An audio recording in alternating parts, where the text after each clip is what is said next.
Hey guys, today I wanted to share with you a little bit about Angel's board and train journey. Angel is the little Pomeranian puppy that I keep calling a squirrel. She's not much bigger than one, and I've just loved her so much. There's something about little dogs for me that's really special, only because I don't have one. I've never had one really, um, other than like a brief time growing up, and I just love them. So I wanted to kind of share with you everything that she's learned. So when Angel first got here, um, most of my big challenges involved her grooming needs.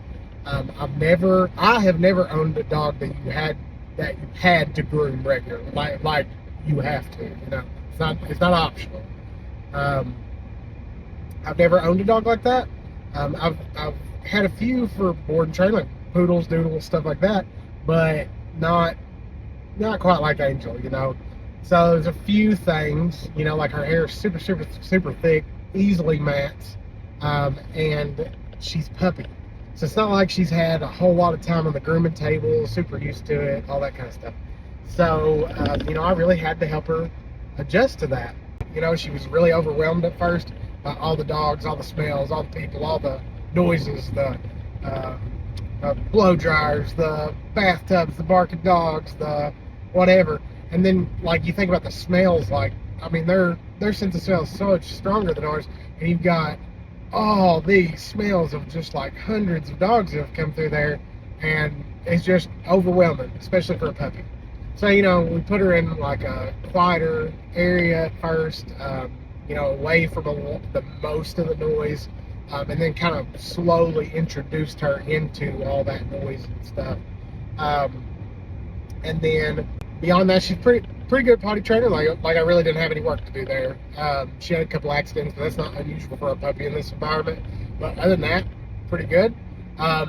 Then beyond that, I knew, as energetic as she was, I knew that a big obstacle to overcome was to be able to meet her exercise needs. So luckily, my friends Patrick and Elizabeth, shout out Patrick and Elizabeth from Classic Cuts, owners of Classic Cuts, they brought their dog treadmill down for my Lola, but I used it a lot with Angel, slowly, very slow. The first time might have been 2 minutes, and the second day was 3 minutes, and the third day was 5, and blah blah blah. I think the whole time she's been here, she's only been on it for the full 30-minute preset program one time. And I'm not trying to exhaust her to the point where she just doesn't do anything, because then that doesn't really help her owner, because whenever she comes home, she's just going to get that energy back and go crazy. So I just slowly built her up, and then that was just to supplement all the other things we're doing. So all the walking, all the training, all the whatever. Also, I got her on good scheduled meals. So food's only available for a little bit, and it comes back up. A lot of it we work through it.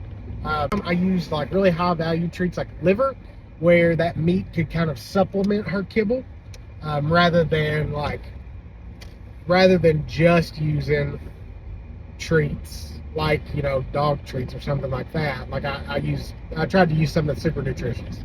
Then enrichment is a big one for me, which is just a fancy word for giving her the opportunity to do dog things, right? So one staple I try to give every dog every day is something to chew on. Then beyond that, I also gave her lots of opportunity to sniff, new places, really get lots of new smells, running, tugging, jumping, playing, blah, blah, blah, blah, blah. You insert whatever here.